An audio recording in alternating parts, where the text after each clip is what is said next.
Hello guys, this is me Ali और इस channel पे मैं वीडियोस बनाता हूँ सेल्फ इम्प्रूवमेंट और रिलेशनशिप एडवाइस के बारे में।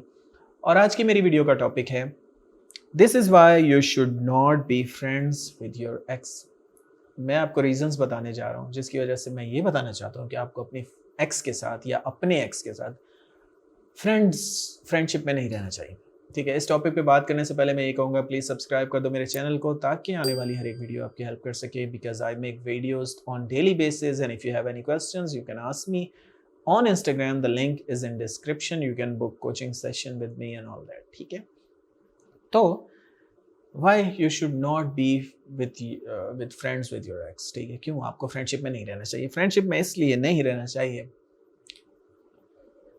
बिकॉज इससे आप प्लान बी बन जाते हैं। ठीक है, एक तो रीज़न ये है। मैं इस पे स्टोरी सुनाना चाहता हूँ। एक मेरा ऑफ कोर्स स्टूडेंट था जिसके साथ ऐसा हुआ कि उसकी एक्स ने उसे कांटेक्ट किया। अब एक्स ने उसे कांटेक्ट जब किया ब्रेक नो कांटेक्ट के बाद, दो दो तीन महीने बाद, आई डोंट नो क्या था, ऐसे कुछ था। तो उसने गलती ये की कि लड़की ने जब उससे कांटेक्ट किया तो वो लड़की ये दोबारा बात करने लग गई और ये भी बात करने लग गया, ये दोबारा मजाक करने लग गया, वो करने लग गया, ये करने लग गया। इसको लगा कि उसने फ्रेंडशिप की ऑफ़र की, उसने फ्रेंडशिप एक्सेप्ट कर ली। इसको लगा कि फ्रेंडशिप से दोबारा मैं उसे लव पे ले आऊँगा, जो कि मेरे दोस्त ऐसा मुमकिन नहीं है, ऐसा हो नहीं सकता। ठीक है, बिकॉज़ आप एक बार जब किसी की नज़र में अपनी वैल्यू गिराते हैं, तो वो दोबारा आपको वैल्यू नहीं देंगे। ठीक है, वो आपके साथ लव में थे। लव एक बहुत बड़ी चीज़ है। ठीक है, लव में एक रिस्पेक्ट होता है, इमोशंस होते हैं, इंटीमेसी होती है, 100 चीज़ें होती हैं। ठीक है, जन्म-जन्म के वादे होते हैं। उसने वो आपसे वादा तोड़ा, ब्रेकअप किया, दोबारा वो वापस आई, उसकी एंग्ज़ायटी शूट कर गई मे बी, या मे बी आपको मिस कर रही थी या जो भी। उसने दोबारा आपसे बातें स्टार्ट की और आपने क्या गलती की? आपने उसकी फ्रेंडशिप एक्सेप्ट कर लिया। आपने कहा कि मैं यहाँ पे पहले था, अब मैं यहाँ पे यहाँ वाली ऑफ़र भी आपकी एक्सेप्ट कर लूँगा। बस आपके कदमों में पड़ा रहूँगा, बात करती रहूँ।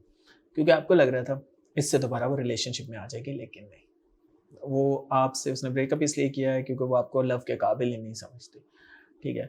सो आप जुड़े हुए हैं उनसे। और ये मुझे बॉय बता रहे थे कि मैंने काफ़ी टाइम उनसे बात की, एट एट 6 महीने तक बात की, कि इस होप में कि किसी दिन दोबारा ये, और बोलता भी था बीच में, लेकिन वो मना स्ट्रेट अवे कर देती थी। लेकिन मैं फिर भी नो कॉन्टैक्ट पे नहीं जाता था या बात ख़त्म नहीं करता था, कि इस होप में कि शायद बात बन जाए, और जो कि आपकी बहुत बड़ी गलती थी। मैं आपको कहूँगा, जब आपकी एक्स वापस आए, स्पेशली वुमेन, और वो आपसे बात करना दोबारा स्टार्ट करें, बात करें। 1 हफ्ते तक देखें, अगर वो खुद नहीं आती, लव यू नहीं बोलती, या कुछ शादी-वादी की बात नहीं करती या कुछ, तो आप एक बार पूछें उनसे कि आप क्या फ्यूचर देख रही हैं हमारा? अगर आप चाहती हैं रिलेशनशिप तो आई एम रेडी, अदरवाइज़ मैं फ्रेंडशिप एक्सेप्ट नहीं कर सकता, बिकॉज़ ये मेरे लिए ह्यूमिलिएशन है।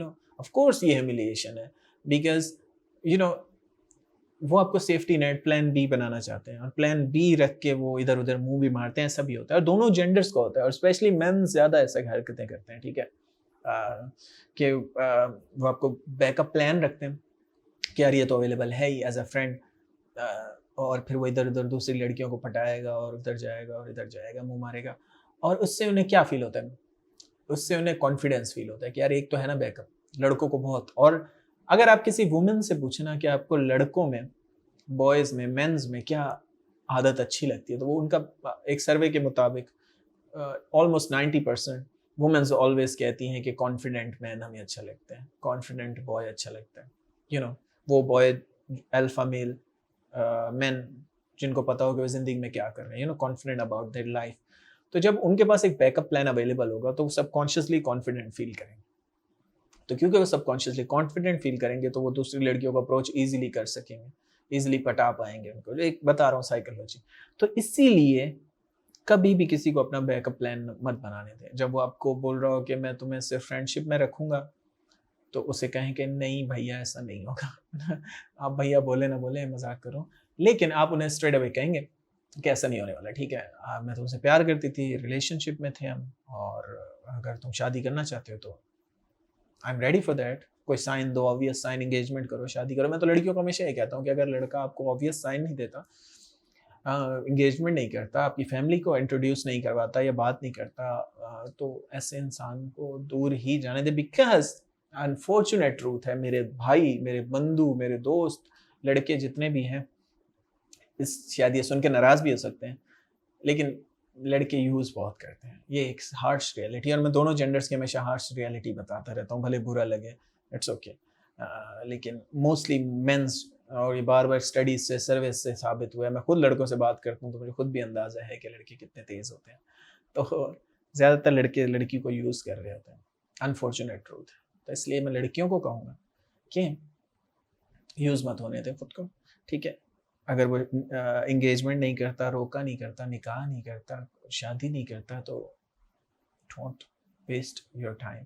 बिकॉज़ ऐसे भी लड़के करते हैं कि 5-5 साल आपसे रिलेशनशिप चलाएँगे, लेकिन जब कमिटमेंट की बात आती है, तो वो आपसे पीछा छुड़ा के भाग जाते हैं और बहाने बनाते हैं कि मेरे घर वाले नहीं मानेंगे और ये नहीं होगा, और बेचारी लड़की की ज़िंदगी ख़राब हो जाती है, जिसने अपने प्रीशियस ईयर्स ज़ाया किए होते हैं। ऐसी-ऐसी स्टोरीज़ मैंने सुनी हैं, जिसमें लड़की अपनी पढ़ाई छोड़ देती है उस लड़के के लिए, या अपने रिश्ते ठुकरा देती है, यू नो, लेकिन वो लड़का फिर भी कदर नहीं करता, वो सिर्फ यूज़ कर रहा होता है उसे। सो इसलिए कॉशियस रहें। अगर वो निकाह वगैरह करता है, आपकी फैमिली से बात करता है, इंट्रोड्यूस करता है, तो अच्छी बात। अदरवाइज़ फ्रेंडशिप एक्सेप्ट ना करें, अदरवाइज़ फ़ज़ूल रिलेशन भी एक्सेप्ट ना करें, दोनों जेंडर्स के लिए, ठीक है? तो खुद को यूज़ ना होने दें, अपना टाइम को वैल्यू दें। That's it for today. Thanks for watching guys. Have a good day.